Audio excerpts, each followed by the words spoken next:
And now for something completely different. Hi, my name is Annie Grossman, and I'm a dog trainer. This podcast is brought to you by School for the Dogs, a Manhattan-based facility I own and operate along with some of the city's finest dog trainers. During this podcast, we'll be answering your questions, geeking out on animal behavior, discussing pet trends, and interviewing industry experts.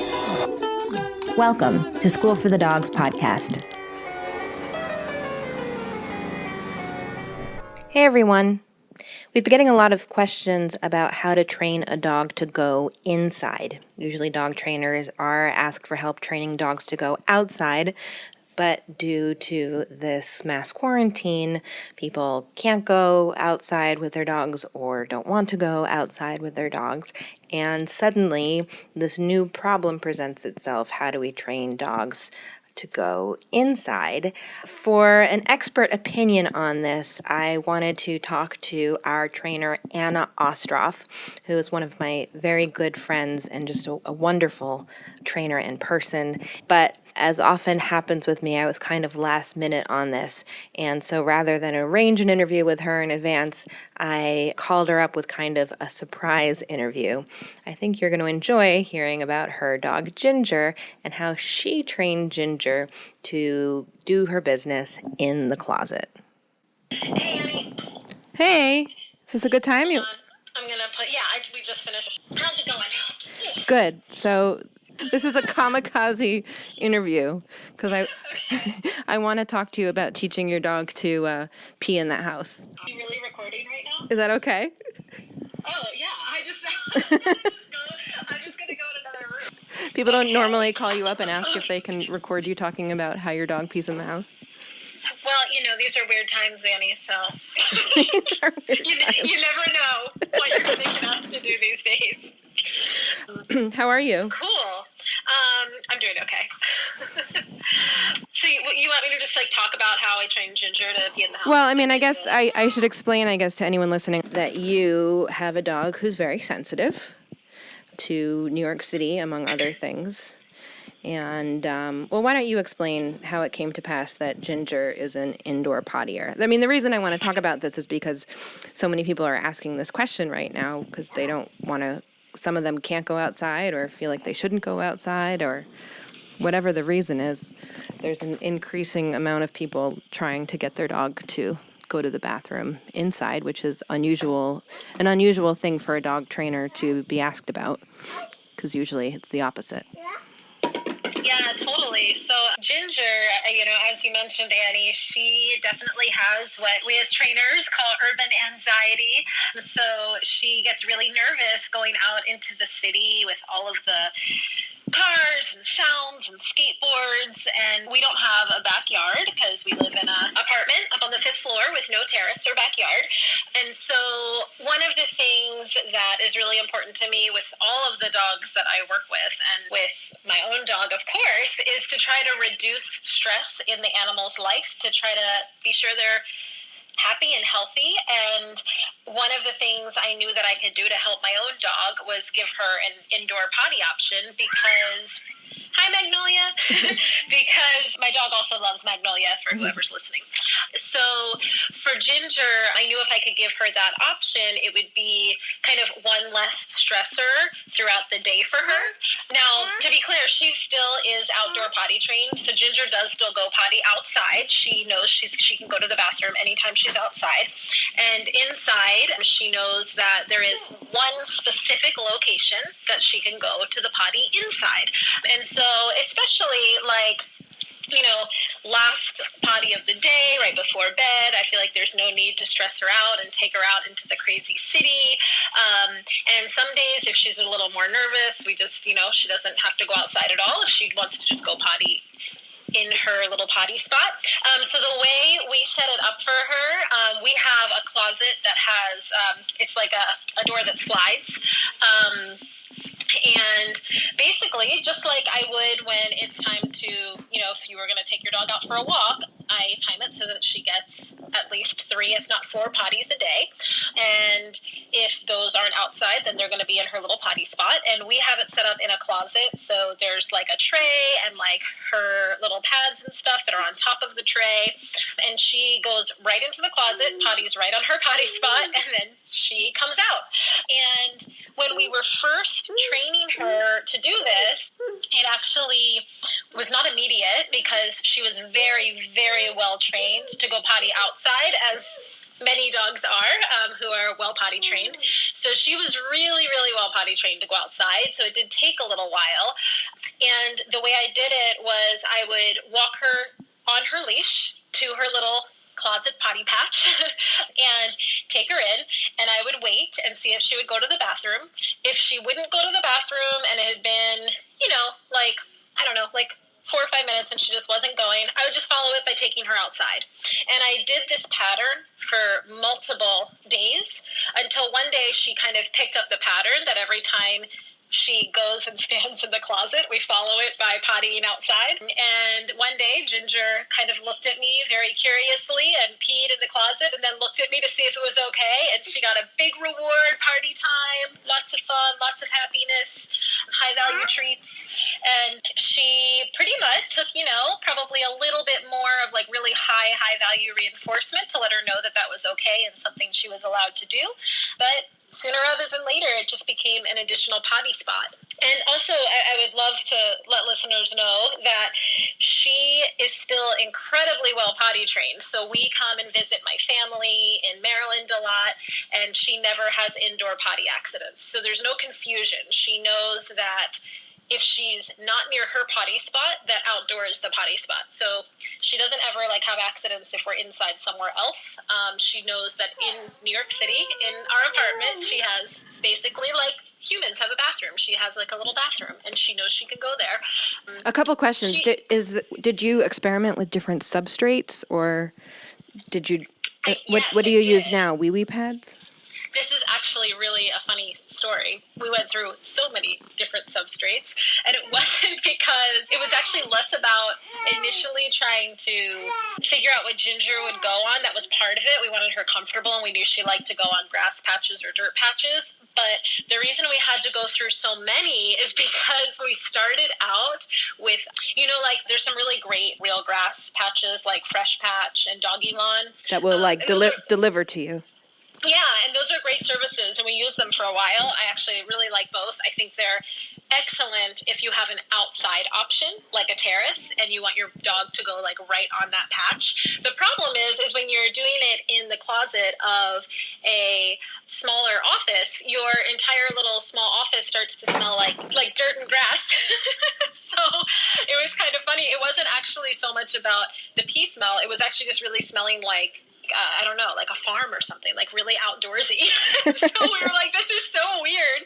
And so we tried another one that we were like, well, maybe the other brand won't have as much of a turf smell, And that one did too. So then and this was after she was as soon as we started with that, and I think it probably helped that we started with that because she was very inclined to, go to the bathroom on something that seemed like dirt or grass.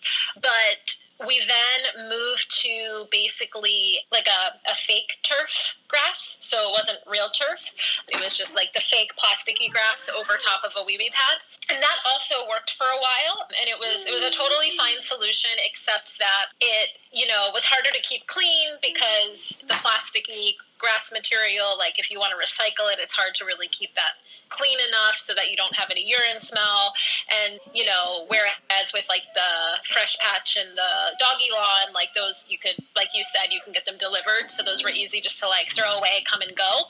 But what dawned on me after a little while was just that Ginger was just now trained to go in this location. So I kind of thought to myself, it might not matter if it's grass anymore because she now knows this is her potty spot. And so I just started experimenting with plain wee-wee pads after that. And she was totally fine. Once she knew it was her potty spot, she knew she could go no matter what substrate it was. So then, since then, we've just kind of now just converted to just plain wee-wee pads, which has just been a really easy solution for cleanup and everything. Have you had any clients lately ask you about this as far as dealing with their own dogs? You know, I have not, but I know other trainers at the studio have. I know both Emily and I think Aaron have had a lot of clients asking about it. So I'm not surprised given the times that people are asking about this. Do you have any 'Cause people specific advice then for others who are just trying to get started doing this? My I know I asked you a question. I'm being rude by answering it, but I want to hear what you have to say too. But what I suggest people just pick one spot first of all, not have wee wee pads all over the house. Oh, 100%. And that was part of what was really important when we were training Ginger, that it was only going to be about this one location. For us, it was one location in a closet, but that is exactly why I don't think she ever has accidents anywhere else, and that she's not confused about this concept of going inside, because it's not about going inside, it's about going in your one potty spot. So because we were so on top of only that one location, it didn't mess up any of her outside training, and it didn't cause additional accidents in the house. And any other tips? Yeah, I mean, so I think for different dogs, you might need to do some slightly different things. One thing that I didn't mention that I think would be a huge tip that was very, very helpful with Ginger is that I had already trained Ginger to go potty on cue. So Ginger knew if I said go potty that it meant that she could go to the bathroom. So even though in the very beginning she was skeptical because she knew she wasn't supposed to go inside, it definitely helped because once you have potty on cue, you can hopefully get your dog to go in different locations when you need them to go. So one thing you might want to do if you're kind of still in between and your dog is still mostly going outside and you're just keeping it short, you might want to try to get going to the bathroom on cue. And the best way to do that is just when they're going, calmly say your potty cue. So for Ginger, it's as simple as go potty. That is her potty cue. But calmly say your potty cue. When they're done, mark and reward just like you would any other behavior. And just realize it's going to take longer than teaching like a sit, because you can't get like 10 potties and treats in a row, right? You're just going to get potty when you get potty. So essentially, it's a good idea to try to get that on cue and just be patient, knowing it's going to take a little while. Once you start to know like what your dog's signs are, and you know, a lot of dogs may sniff and circle before they go to the bathroom or something like that. Once you start to know what your dog's signs are, you can start backing the cue up a little bit, so that you're saying it just before they go and they're actually starting to respond to the cue. And then hopefully over time you actually have it on cue, which can really help you to transfer it to a different location. What about walking the dog on a leash to their potty spot? Yeah, so that's what I did with Ginger early on, because she thought I was a crazy person the first time I gave her potty cue in the closet.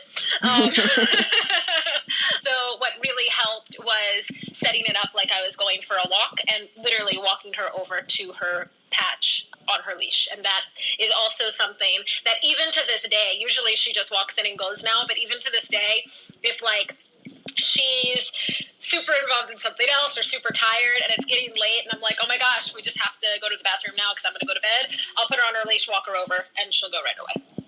Right, because it's like part of the cue really starts Definitely. as early as putting on the leash. Like we think about a cue as the immediate thing, but really there can be secondary and tertiary and whatever. Yeah, and actually that's a really good point too, because like even when I visit my parents and we have a little fenced-in backyard and she can go to the bathroom out in the backyard when I'm visiting my family. If she hasn't gone to the bathroom, and again, it's like late and we need her to go so we can go to bed or something, if I just put her on her leash and walk her around the yard, she goes. Right. So that's like a really good point, is that it's just part of the cue. Anna, you're the best. Yeah. Thank the you. only other thing I'll say is they do make those pheromones too, or I think it's like that. Like I think it's like a pheromone spray that smells kind of like pee that you can spray. You can spray the like grass with or like the pad with to try to get your dog more excited about going. I've seen those. I've never known if they've worked, but I guess it can't hurt. You can also buy like gallons of animal pee. That would be so weird. If you're like ordering a gallon of animal pee to be delivered during this time, people would not know what's going on. Maybe we could start selling dog pee. Well, maybe we should start with the little pheromone sprays. That might be more reasonable. Okay. I think you're right. Before we start. making a commodity out of dog pee. All right. Well, thank you so much for letting me interview you in this kind of blitz way. No problem. And I will talk to you soon. All right, sounds good. So I don't have a fun fact or a woof shout out today. What I do have is just a simple observation. As dog trainers, we often tell people to avoid leash greetings outside. This is because leashes can inhibit natural body movement and can kind of screw things up when dogs go to greet each other, because we're pulling on the leash, they're pulling on the leash, their necks are getting restricted, etc., etc. And it can be hard for, among other things, it can be hard for dogs to read each other's body language in a natural way. And often, as dog trainers, we tell our clients, imagine you were in a social situation wearing a straitjacket. And I've been thinking about this because I've never been in a social situation wearing a straitjacket, but I have been in a lot of situations lately where I've realized I don't know how to read the social cues, the little bits of body language people are giving to me because they're wearing masks. And walking down the street the other day, I realized I had this feeling that everybody was angry at me, or maybe they're angry at the world, but I couldn't help but take it personally. And it really hit home when my daughter started crying at the park the other day, and a man who was maybe 10, 12 feet away stuck his fingers in his ears. And I realized, is he being playful? Is he really annoyed? I realized I couldn't tell because I couldn't see his mouth. So I think this is an opportunity for us to get a sense of what it must feel like for dogs to try and read each other's body language when they are being inhibited in some way. To the extreme is like Halloween parades, where not only is your dog dressed up like Liberace with a cardboard piano stuck to his back, but so are all the dogs around him. And you can imagine how that could be stressful to try and read all those other. There's so many lessons in this time we're living through that relate to dog training. So more to come, but I'll leave it there for now. If you'd like to sign up for the School for the Dogs newsletter, I have put together a special guide on house training, which includes instructions on how to teach your dog to potty on cue. Just sign up for the newsletter at anniegrossman.com/potty, and I will go ahead and send that to you. Thanks so much for listening. You can support School for the Dogs podcast by telling your friends about it, leaving a review, or shopping in our online store. You can learn more about us and sign up to get lots of free training resources when you visit us online at schoolforthedogs.com.